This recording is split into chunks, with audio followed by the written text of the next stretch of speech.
အားလုံးပဲမင်္ဂလာပါခင်ဗျာ90 Soccer Channel ကနေပြန်လည်ကြိုဆိုလိုက်ပါတယ်ကျွန်တော်ဒီဗီဒီယိုမှာတော့ဒီနေ့ညမှာကစားကြမဲ့ပွဲကောင်းအချို့ကို preview လုပ်မှာဖြစ်ပါတယ်မနေ့ကတောက်ချန်နေ့ညမှာတော့ထိပ်သီးလိ5ခုကစုပေါင်း5ပွဲအထိကစားခဲ့ပြီးတော့အောက်အသင်းတွေတော်တော်များများစားသွားတယ်ဗျမနေ့ကကျွန်တော်ကအပေါ်လေးကြီးပဲရွေးခဲ့တယ်ဆိုတော့မှောက်ထားပါဗျာ Real Madrid နဲ့ Levante ကစားကြမဲ့ပွဲကမြန်မာစံတော်ချိန်ညနေ9:00နာရီခွဲဗျနေပြသက်ကအဖွင့်ပွဲမှာတင်းငယ်လေးကိုသူချုံးလိုက်ရတော့သူ့ရဲ့ပထမဆုံးဒီလာလီဂါပွဲမှာတော့သူပြန်လာဖို့လို့လက်ရှိမှတ်ပေးသမှာလဲဘာစီလိုနာနဲ့ကသူတို့၄မှတ်လောက်ကွာနေပြီဒီပွဲပြီးတာနဲ့လဲအိမ်ပွဲမှာမိုနာကိုနဲ့သူတို့ထပ်ပြီးတော့ကစားရမှာဆိုတော့ပွဲကနည်းနည်းကြက်တယ်လာလီဂါအိမ်ပွဲမှာတော့သူတပွဲပဲချုံထားပြီးတော့သူ့အိမ်ပွဲမှာဆိုပထမပိုင်းပေးကိုတော်တော်လေးနေတယ်လီဗန်တေးကြတော့စုပေါင်း17ပွဲမှာ3ပွဲနိုင်ထားပြီးတော့အဲ့ဒီ3ပွဲလုံးကသူဝေးပွဲမှာနိုင်ခဲ့တာကြီးပဲဝေးပွဲမှာဂိုးသွင်းအားလေးရှိတယ်ဆိုပေမဲ့နောက်ဆုံး3ပွဲမှာ2ပွဲသူတို့ကိုပေါက်ပြောက်ထားတယ်လီဗန်တေးအသင်းရဲ့ဒုတိယပိုင်းခံစစ်တော်တော်လေးရောပါတယ်ဗျပထမကျသူ့အိမ်ပွဲမှာကစားတော့က 1-4 နဲ့မက်ဒရစ်ကိုသူရှုံးခဲ့ပြီးတော့အဲ့ဒီပွဲမှာမက်ဒရစ်ကနေဘော်ဒီဂျေ1နှုတ်80ပေးတယ်ဂိုးပေါင်းကျဲက3နှုတ်80ပေးခဲ့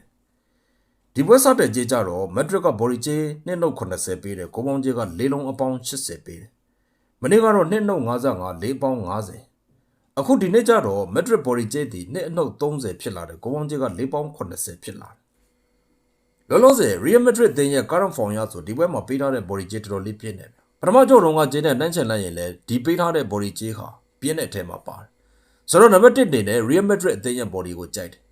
ပြီးတော့သူတို့ပေးထားတဲ့ဒီပွဲပေးထားတဲ့ဂိုးပေါင်းကြီး4ပေါင်း50ဆိုတဲ့ဝင်ယူတင်းချင်းတဲ့တင်းကစားတာမျိုးမဟုတ်ဘဲနဲ့4ပေါင်း50ဆိုတဲ့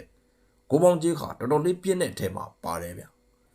အဲ့တဲ့ Levante အသင်းဟာအဝေးကွင်းမှာဂိုးတွေရတာတော့မှန်ပေမဲ့ Real Madrid အသင်းကလည်းသူ့အိမ်ကွင်းဆိုခံစစ်ကောင်းတဲ့အထဲမှာပါတယ်ဆိုတော့ဘာကြောင့်ဒီ4ပေါင်း50ဂိုးပေါင်းကြီးဝင်ယူကိုပေးထားမှမသိပေမဲ့ဒီကြီးရဆိုရင်တော့နှစ်ဖက်ပြန်လည်သွင်းကိုမရှိဘူးဆိုရင်တော့ Real Madrid တသင်းတည်းနဲ့ပဲဂိုးပေါ်သွားနိုင်ခြင်းရှိတယ်လို့ကျွန်တော်ယူဆထားတယ် Real Madrid နဲ့ Villarreal ကစားမဲ့ပွဲက2နာရီခွဲဗျပထမကြော့တုန်းကတစ်ဖက်2ဂိုးစီတေကြခဲ့ပြီးတော့ Villarreal ကတေနှုတ်80ပေးခဲ့တယ်ဂိုးပေါင်းကြီးက3တီဝင်ရုပ်ကနေ3နှုတ်20ပေးခဲ့တယ် Real Madrid ကသူ့ပေါ်ကဒီ Espanyol နဲ့အမှတ်သိပ်မကွာဖို့ဆိုဒီလိုပွဲမျိုးတွေမှာသူတို့အမှတ်မဆုံးဖို့လိုတယ်ဒါပေမဲ့ဒီသင်းရဲ့ပြဿနာကပထမပိုင်းဗျသူတို့ပထမပိုင်းမှာဆိုဗျာဟိုတာမန်သင်းလေးတွေနဲ့ကစားရင်တော့ percentage မမှန်တဲ့အထိကိုသူတို့ရှင်နေဆိုးတယ်အထနှိမ့်တယ်ဒုတိယပိုင်းကျမှတော်တော်လေးကောင်းတယ်တဲ့ဒီပွဲမှာသူတို့အထနှိမ့်မယ်ဆိုရင် Villarreal ကိုခံသွားရနိုင်တယ် Villarreal ကဒီပထမပိုင်းရောဒုတိယပိုင်းမှာဂိုးတွေရအောင်ကစားတတ်တယ်မထင်ရင်မထင်သလိုလုပ်တတ်တဲ့အသင်းလက်ရှိဖောင်ရဆိုအဝေးကွင်းဖောင်လည်းကောင်းတဲ့အသင်းပဲဗျဒီပွဲစတဲ့ကြီးကဘက်တက်ကနေ body ကြီးတရနှုတ်80အထိပေးခဲ့ပြီးတော့ဂိုးပေါင်းကြီးက3ပေါင်း50ပေးခဲ့တာမနေ့ကတော့ body ကြီးကဒဲဝင်ယူဖြစ်လာတယ်ဂိုးပေါင်းကြီးက3ပေါင်း35 40လောက်ဖြစ်လာအခုပွဲကစားမဲ့နေ့ရောက်တဲ့အချိန်မှာကြီးကောင်းက Villarreal ဘက်ကတော့တရနှုတ်30လောက်ထွက်လာပြီးတော့ဂိုးပေါင်းကြီးကတော့ဒီ3ပေါင်း50မှာပဲငြိမ်နေတာတွေ့ရတယ်ပထမကြော့ကစားတော့က Villarreal ကသူ့အိမ်ပွဲမှာတရနှုတ်80ပေးခဲ့တာဆိုတော့အဲ့ဒီကြီးတိုင်းဓာတ်ရိုက်ပြန်တွက်မယ်ဆိုရင်ဒီပွဲမှာဘက်တက်ကအနိုင်ရဖို့တည်ကြတယ်အနိုင်ဆုံးတရေရမယ်ဆိုရင်တော့ဗျာတရေနှုတ်30လောက်ကသူစပြီးပေးတဲ့အခုကစတဲ့ကြီးမှာတရေနှုတ်80ကြီးပေးခဲ့ပြီးတော့အခုလဲကြရောဗီလာရီရဲ့ဘက်ကိုပဲကြေးကောင်းပြန်ထွက်သွားတယ်ဆိုတော့ကဒီပွဲမှာဘက်တစ်တို့အနိုင်မရနိုင်ဘူးလို့ကျွန်တော်ယူဆတယ်ဗီလာရီရဲ့အသင်းပေါ်ကြီးကြိုက်တယ်ပြီးတော့3ပေါင်း50ဆိုတဲ့ဂိုးပေါင်းကြီးလာလီဂါမှာအလဲလက်အသင်းတွေကစားတဲ့အခါခုလိုမျိုး3ပေါင်း50ဆိုတာကတော်တော်လေးပြင်းပါတယ်ဗျဒီသင်းတွေဒီနှစ်နှုတ်100နှစ်နှုတ်80 90 3ပေါင်း90အဲ့လောက်ပတ်ချလဲမှာပဲဂိုးပေါင်းကျဲတွေဖွင့်လေးဖွင့်ထားချိပြီးတော့3ပေါင်း50ဆိုပြီးဖွင့်လာရင်တစ်ဖက်ပြန်လန်သွင်းကိုတေချာပေါက်ရှိတတ်တယ်ဒီပွဲမှာဂိုးပေါင်းအပေါ်လဲကျွန်တော်ကြိုက်ပါတယ်ဗျဆိုတော့ Villarreal အသင်းပေါ်ဒီဂိုးပေါင်းပေါ်ပေါ့ဗျ Udinese နဲ့ Inter Milan ကစားမဲ့ပွဲက7နာရီခွဲဗျပထမကြော့ကစားတော့က Inter ကွဲမှာ 1-2 နဲ့ Udinese ကနိုင်ခဲ့တယ်အဲ့ဒီပွဲမှာ Inter Milan ရဲ့ body ကြီးတော်တော်လေးပြင်းခဲ့တယ်2ပေါင်း65အထိပေးပြီးတော့ဂိုးပေါင်းကြီးက3-20ပေးခဲ့တာUdinese က Serie A မှာပွဲ20ကစားပြီးချိန်မှာ9ပွဲနိုင်ပြီးတော့အဲ့ဒီထဲမှာအိမ်ကွင်းနိုင်တဲ့ပွဲ3ပွဲသူပါတယ်ပွဲ20မှာတရေ9ပွဲကစားထားပြီးတော့အဲ့ဒီထဲမှာအိမ်ကွင်းတရေပွဲ4ပွဲပါတယ်2026ထဲမှာတော့သူ3ပွဲကစားပြီးရသဆုံတယ်ဗျတပွဲနိုင်တယ်တပွဲရှုံးတယ်တပွဲတရေကြထားတယ်နှစ်ပွဲကိုပို့ပြီးတော့တပွဲကိုအောက်ကစားထားတယ်ဒုတိယပိုင်းဆို Udinese ရဲ့ခံစစ်တော်တော်လေးရော့ပါတယ်ဗျပွဲ20မှာစုပေါင်း10ပွဲဘော်ဒီကျအောင်ထားပြီးတော့အိမ်ကွင်းကျအောင်တဲ့ပွဲက4ပွဲပါတယ်အင်တာကြတော့နောက်ဆုံးကစားခဲ့တဲ့စီးရီး2ပွဲဆက်ဘော်ဒီကျကြခဲ့တယ်ဗျလောလောဆယ်စီးရီးမှာတော့နိုင်ပွဲအများဆုံးရထားတဲ့အသင်းစုပေါင်း15ပွဲနိုင်ပြီးတော့အဲ့ဒီထဲမှာအဝေးကွင်းနိုင်ပွဲ9ပွဲအထိပါတယ်ဝေးကွင်းမှာလည်းသူ2ပွဲပဲရှုံးတယ်ဂျူဗန်တက်စ်နဲ့နာပိုလီရဲ့အဲ့ဒီအသင်းကြီး2သင်းကိုပဲသူရှုံးပြီးတော့ကျန်တဲ့အသင်းတွေအားလုံးကိုတော့သူနိုင်ထားတယ် စီရီပွဲ20ကစားပြီးတဲ့အချိန်မှာ17ပွဲကြေးအောင်ထားပြီးတော့အဝေးကွင်းကြေးအောင်ထားတဲ့ပွဲ6ပွဲအထိတောင်ပါတယ်ဗျဒီပွဲစတဲ့ကြေးကအင်တာမီလန်အသင်းကနေ1နှုတ်45ပေးတယ်ဂိုးပေါင်းကြေးက3.80ပေးတယ်ဗျ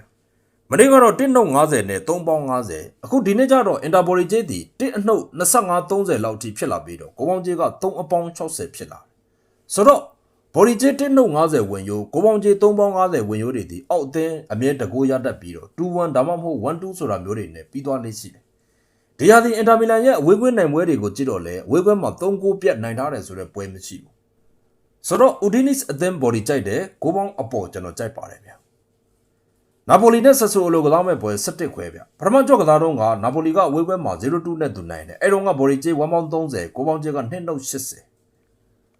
2026ခုနှစ်ထဲမှာနာပိုလီကစုပေါင်း4ပွဲကစားပြီးပြီဗျာတပွဲမှာသူမချုံးသေးဘူးဆိုပေမဲ့နောက်ဆုံး3ပွဲဆက်သေးကြထားတယ်သူအိမ်ကွင်းရလက်ကိုပဲကွက်ပြီးကြည့်ရင်ချုံပွဲမရှိသေးဘူးဆိုပေမဲ့အိမ်ကွင်းမှာ2ဂိုးနဲ့အထက်ပြတ်ပြီးနိုင်တဲ့ပွဲက2ပွဲပဲရှိတယ်ဗျအင်တာမီလန်အသင်းကို3-1နဲ့နိုင်တယ်အက်တလန်တာအသင်းကို3-1နဲ့နိုင်တယ်အဲ့ဒီအသင်းကြီး2သင်းကိုနိုင်တဲ့ပွဲတွေကလွဲရင်ကျန်တဲ့နိုင်ပွဲတွေအားလုံးဒီ2ဂိုးအကွာနဲ့ကပ်ပြီးတော့ပဲသူနိုင်တာတွေ့ရတယ်ဆဆူလိုကြတော့အဝေးကွင်းမှာကြေးအောင်နှုံမြင့်တဲ့အသင်းများစုပေါင်း10ပွဲကစားထားပြီးတော့6ပွဲသူဘော်ဒီကြေးအောင်ထားတယ်အသင်းကြီးတွေတဲကဆိုအင်တာမီလန်အသင်းနဲ့ဘော်ဒီကြေးအပေါင်း100ဖြစ်ထားတယ်အက်တလန်တာနဲ့အပေါင်း100ဖြစ်ထားတယ်အေစီမီလန်နဲ့အပေါင်း100ဘိုလိုနာနဲ့အပေါင်း100သူအသင်းကြီးတွေထဲမှာဘော်ဒီကြေးကြခဲ့တာဆိုလို့ရိုမာတသင်းနဲ့ပဲသူကြေးချုံခဲ့တာဗျဆဆူလိုရဲ့အသာချက်ကအဝေးကွင်းရောက်ရင်တကိုးသူအသင်းကြီးတွေကိုလိုက်သွင်းပြီးတော့နောက်ကအဲ့ဒီဘော်ဒီကြေးကိုသူထောက်ထားတတ်တာဆိုတော့အသင်းကြီးတွေဒီဆဆူလိုနဲ့ကစားတဲ့အခါကြေးရလဲရှုံးနေသေးတယ်တကိုးလဲပေးရသေးတယ်အဲ့ဒီတကိုးကိုပြန်ချေပြီးတော့အနိုင်သုံးမှတ်လဲယူရသေးတယ်ဆိုတော့ဘော်ဒီကြေးအောင်ဖို့ဆဆူလိုနဲ့တွေ့တဲ့အခါခက်တယ်ဗျဒီပွဲစတဲ့ကြေးကနာပိုလီတင်းကနေဘော်ဒီကြေး1နှုတ်30ဂိုးပေါင်းကြေးက2နှုတ်100မနေ့ကလည်းဒီကြေးပဲအခုပွဲကစားမဲ့နေ့မှာလည်း1နှုတ်30 2နှုတ်100ပဲဒီပွဲမှာပေးထားတဲ့နာပိုလီရဲ့ဘော်ဒီကြေးရော့တယ်လို့ကျွန်တော်ယူဆတယ်ဗျဒီရသည်နာပိုလီနဲ့ကြေးတန်းတူဂျူဗန်တက်အသင်းတော်မှာပြီးခဲ့တဲ့တပတ်ကျော်လေးမှာဆဆူလိုကိုဝေးကွန်းကနေ1ပေါင်း30လောက်သူပေးခဲ့ရတာဆိုတော့နာပိုလီကဒီအိမ်ကွင်း1နှုတ်30ကတော့ရော့တယ်လို့ကျွန်တော်ယူဆတဲ့အတွက်ဒီပွဲမှာအဲ့တဲ့ဆဆူလိုအသင်းဘော်ဒီကြိုက်တယ်ဂိုးပေါင်းမှာကျွန်တော်ဂိုးအောက်လဲကြိုက်ပါတယ်ဗျ